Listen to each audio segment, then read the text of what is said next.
12,000 is how much? $240,000.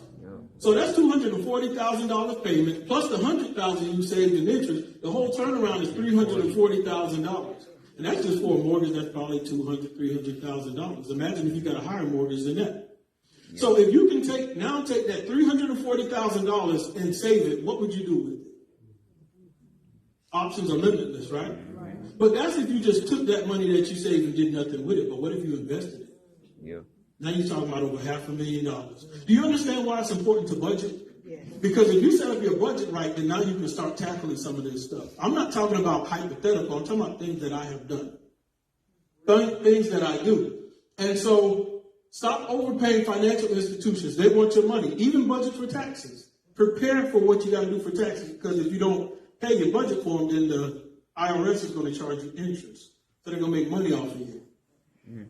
You can get with Accelerated Banking, the company that I'm with. You can consolidate your debts and figure out what you need to do on your own. Call your credit card companies. If your interest rate's at 22, say, hey, it's too high. I need help. I'm struggling. Put my rate back down to 0. If they say no, ask, can I talk to your supervisor? Try to talk to them. Sometimes they bring your debt back down to 0. This is going to allow you to pay the credit card off faster because you're paying less interest. Sometimes they'll just lower it by 3 to 5%. Either way, that's a win for you, so you can pay it back faster and stop paying minimum payments only. Because they're going to eat you up in your money by minimum payments only. Make sense? Makes sense. Mm-hmm. Don't pay the minimum. Once you pay off one card, if it was $50 a month or $100 a month, go attack the next debt. Take that same money, don't go celebrate with it for the next 6 months. Maybe take 1 month and celebrate. Then go attack the next card and do the snowball effect until you knock all of them out. Don't oversave when debt is too high. I touched on that earlier about putting away the 20%. Don't overdo on paying yourself when you got debt that's attacking your future as well. Next slide. All right, so now to get a little personal, to give some examples to let you all know. Sister Cooper, is your husband here? Is he busy? Oh, okay. All right, so I'm going to talk about y'all a little bit later on too. But this is just a small sample size example. Like, I invest on a small level in the stock market. I just pulled up one portfolio. Y'all see where it says about $3,000?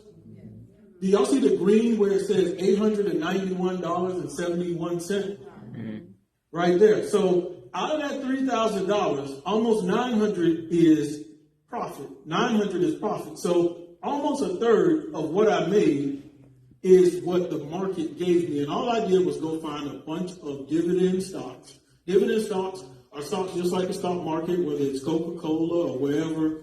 Actually, some of them are over there, but let me get a little bit closer. Y'all see Apple at the top? Yeah. And then there's Johnson & Johnson, and then there's Coca-Cola and a few other, even Moderna's down there, third from the bottom. So they was giving growing as well. So I said, well, if people are going to take shots, let me go invest in, get some money too. Might as well get, shot up. So anyway, so you see a very diverse, you see 7 to 8 ventures that you invest in. So a diverse portfolio. So that's what the point of this slide was. Be diverse in your investing. The 3 at the bottom, Moderna is in red, AT&T is in a little red. But even though I got 3 in the red, I got 1, 2, 3, 4, 5, I don't know, 6 or 7 in the green. So it makes up. And that's what Ecclesiastes 11:2 is talking about.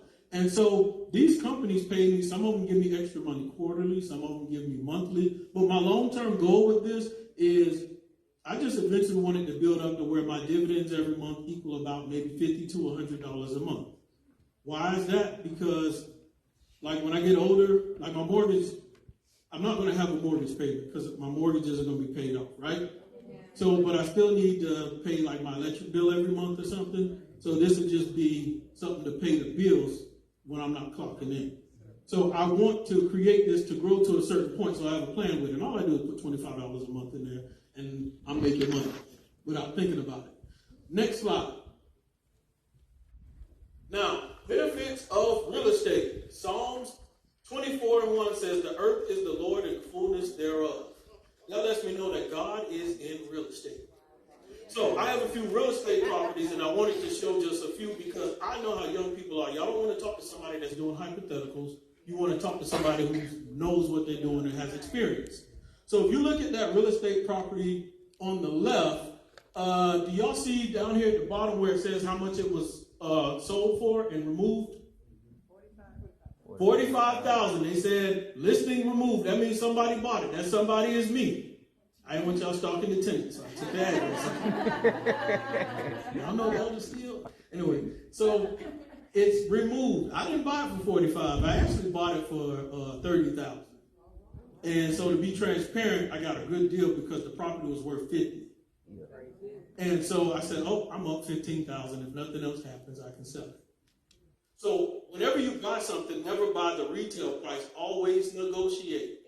And this is what I'm trying to tell you. When it comes to budgeting, you're going to have to negotiate to figure it out. And so when you get to this point and you see, what is it worth now? I bought this a few years ago. What does Zestimator say it's worth now? 121,000. I bought it for 30, but then I got with somebody in the church that does floors. His name was Mr. Cooper. And then I got with Mr. Cooper, and he did the floors for me, and I paid him a little bit of money. Got a few other things done, so I put about 5,000 into it. Why am I bringing up Mr. Cooper? Because he's in the church. So he blessed me by providing a what? Service. That's one point of contact in the ministry. Ministry and marketplace connecting. Then I blessed him with the money that he worked for and deserved. So if you do work, you deserve compensation. A workman is worthy of his hire. So I paid him, but he goes to Mount Zion. So when I pay him and his wife and their givers, who get it next? The church, the ministry. So that's 3 points of contact. People getting blessed all over because I kept it in the house. Now watch this. If Mount Zion wanted to help somebody in ministry or giving or help a family out, whether it's at the church or whether it's somewhere else, but let's say that person's at the church and they help them with a light bill, water bill, or something.